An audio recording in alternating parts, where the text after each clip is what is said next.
Hello everyone, welcome back to the Kalopsia podcast. I'm your host Sydney, and thank you so much for joining me today. Just ignore that literal motor outside. I don't know what that was. I know, actually I don't know what I'm talking about. It was a car.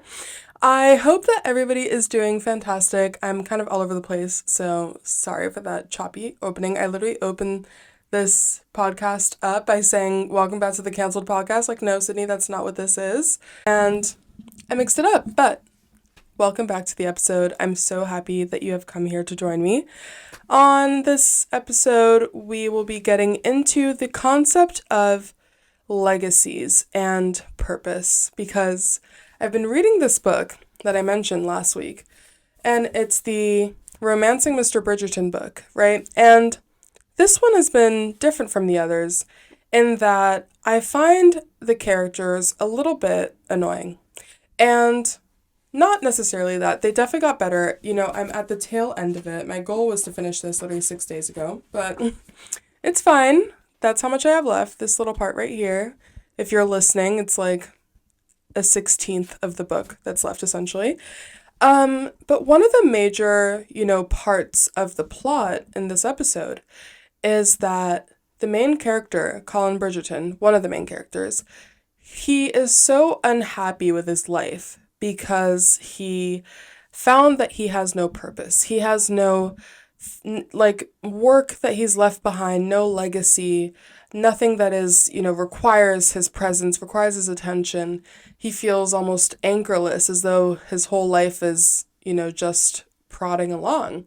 And he's so unhappy living in that way that he essentially just travels almost constantly to try to find some sort of new muse, through which he does find a hobby. But that's kind of the preface for his character, and what really makes me struggle to like him as much, because he is complaining. He's like, oh my goodness, my life is so hard, you don't know what it's like. My brothers all have something, one of my brothers is the Duke, not one of my brothers is the Viscount, one of my brothers is an artist, all of my brothers have something, but I don't have something.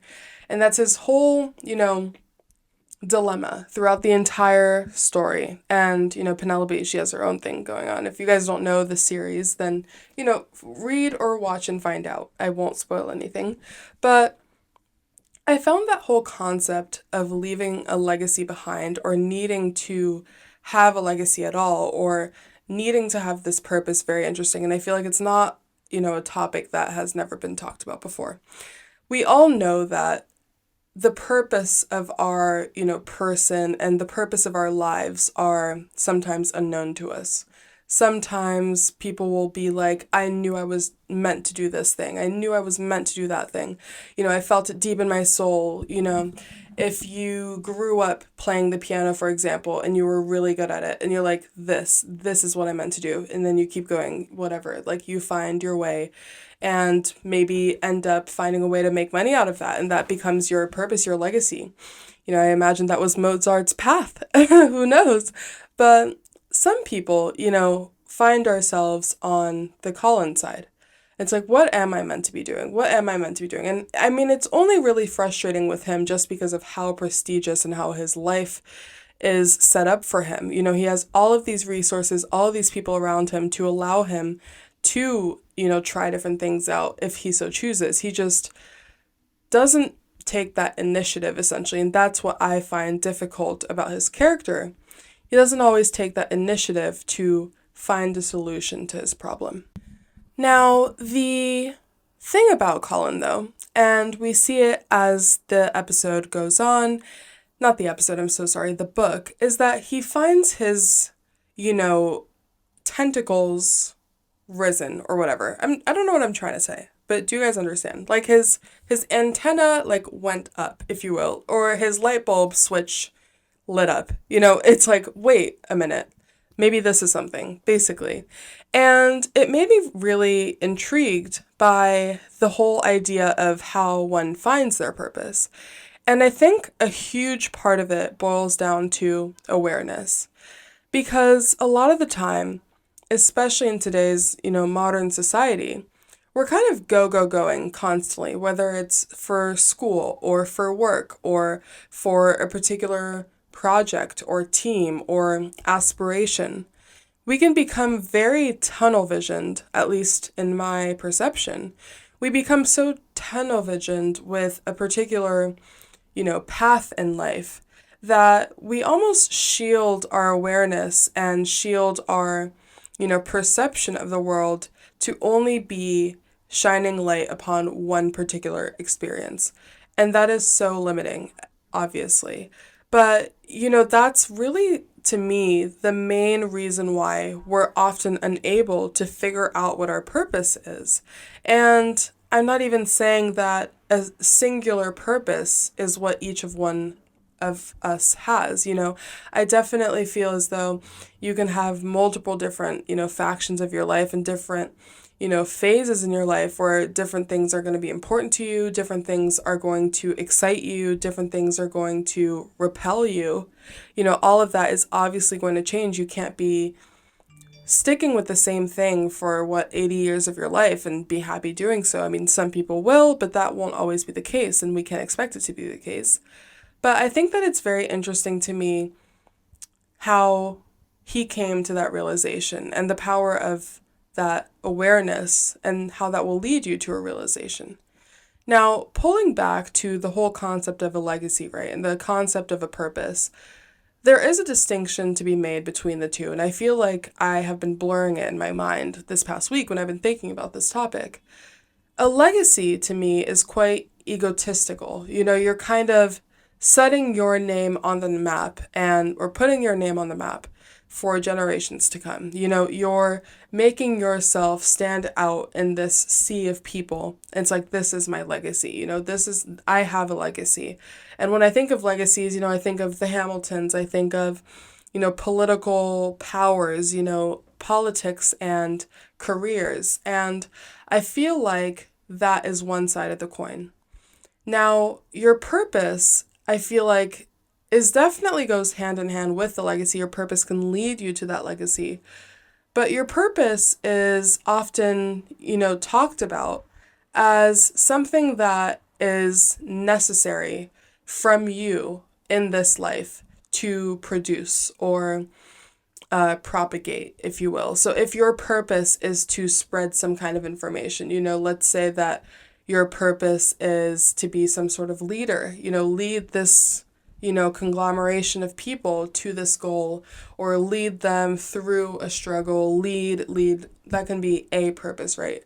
Now, that can lead you to a legacy, but say your purpose instead is to help, build a farm somewhere.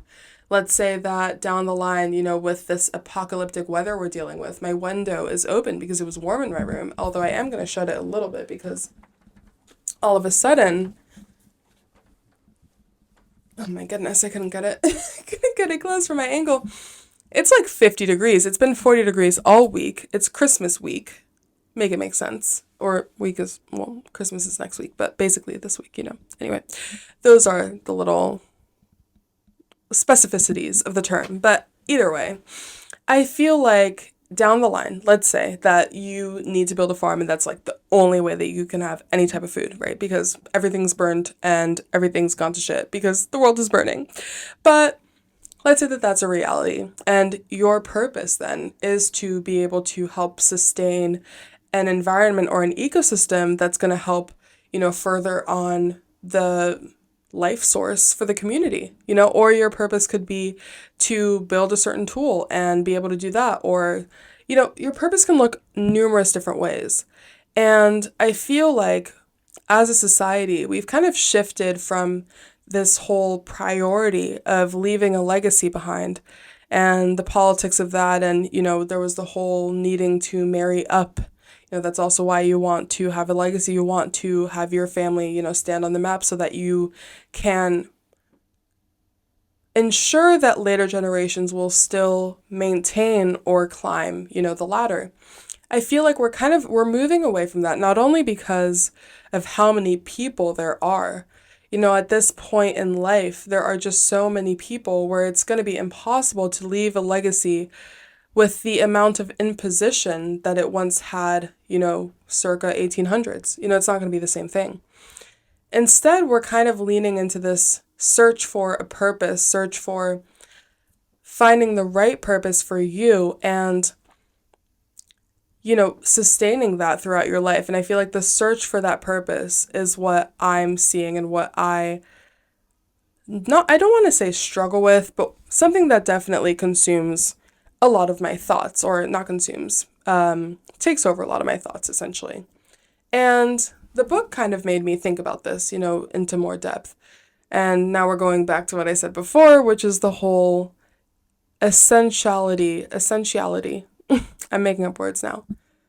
The need for awareness in this world. And I talked about it a little bit when I was talking about, I can't remember what episode it was actually. I feel like I talk about this every time. But I feel like awareness is one of those tools in life that is so important, especially when it comes to being able to find that purpose.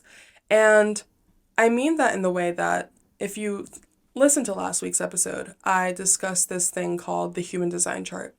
And the human design chart is basically something that will give you insight onto the way that your brain might work and what might work for it and what might not work for it. And it just kind of gives you some insight upon that type of information. Now, mine came out to be a generator, and that type of personality type's tendency is to respond to situations.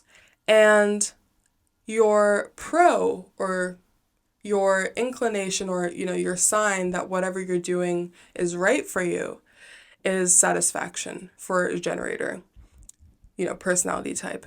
And your con, or your sign to whatever you're doing is not working for you, or is not true to you, and is not, gonna build you up, is the feeling of frustration. So when I kind of deeped that information right, if I'm feeling satisfied, that's a good sign for me that what I'm doing is a good, tool for me. Then that's one side of the coin. If I'm feeling really frustrated, that's usually a sign that I need to change course. I need to do something else. I need to move. And that can often, almost always, not align with what our brain is telling us to do, And I feel like that's also what leads to us being so unhappy, because we often feel as though once you choose one course, you've got to stick with it till the end. Once you choose one path, you have to stick with it. If you choose a degree, or you choose a career, or you choose a place to move to, like, well, I made this decision, I've got to stick with it. But if you're feeling so frustrated or guilty, or, there's all these different types, it depends on your personality type, if you will. But if you're going through all of these, series of emotions that are pointing you to evident soul deep discontentment, it's at that point where you've got to change course. Now, that can only come with a level of awareness. Now, I am going to open up this window again, because apparently we're at a landslide of temperatures in this room. Do apologize for the intermissions. You can only attune yourself to these types of emotions when you begin to be more aware of them. And of course, you can go to the extreme, where hyper-awareness becomes the problem. But a level of awareness is definitely necessary. You need to be able to learn to listen when your body's telling you this isn't working for you, this is not working for you, and this is working for you. Maybe stay this course, find more, like dig deeper.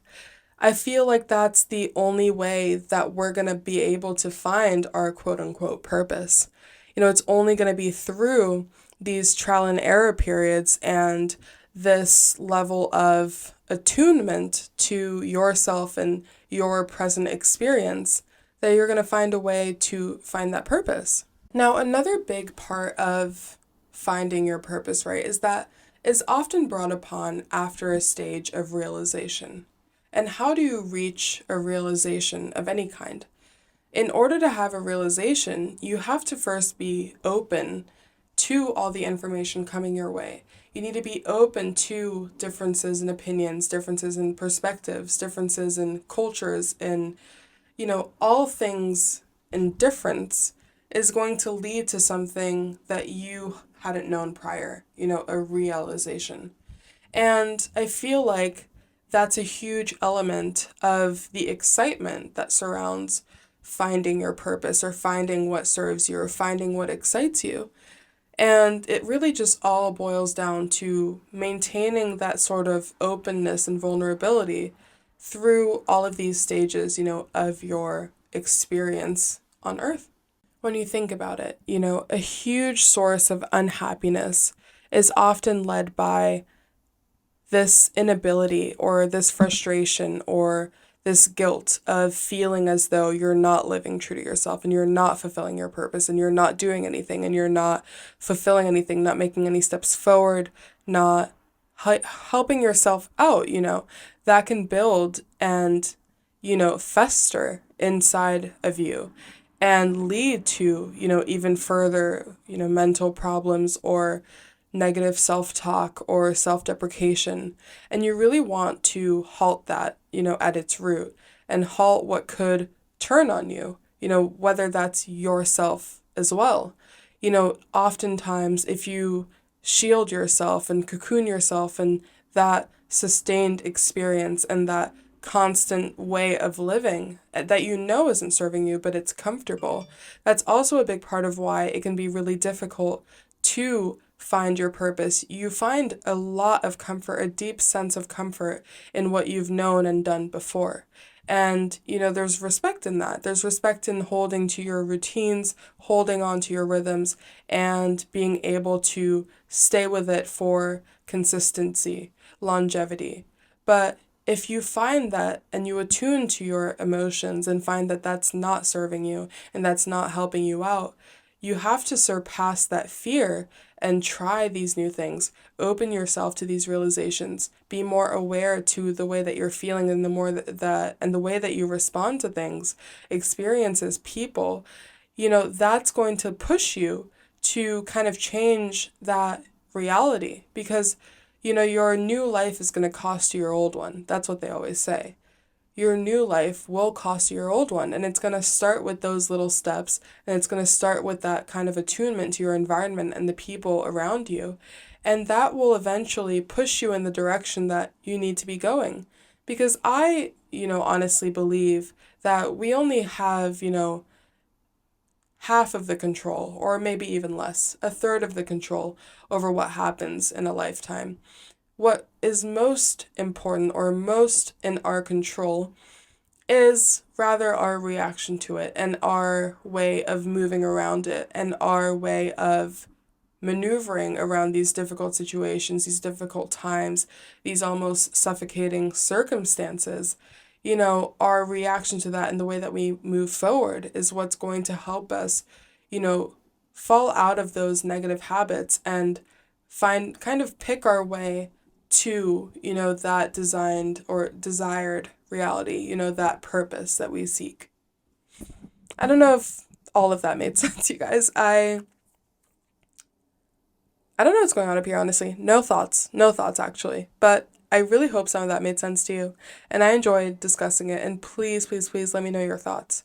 Because eventually I think I want to have some guests on here. Let me know if you guys would like that. I want to have a little series where either I'll have conversations with friends or, brand new acquaintances and just kind of get to the crux of the matter and just have these deeper chats because I feel like that's kind of the wave that a lot of people are going towards. I feel less fulfilled having more, external topic oriented, if that makes any sense. Like, I would rather talk about these types of things than the news. I feel like it would be a really great thing for me to use this platform or this podcast in order to invite more of these conversations and have a back and forth with you guys. So that's kind of vibe that I'm feeling for the pod, but let me know what you guys think.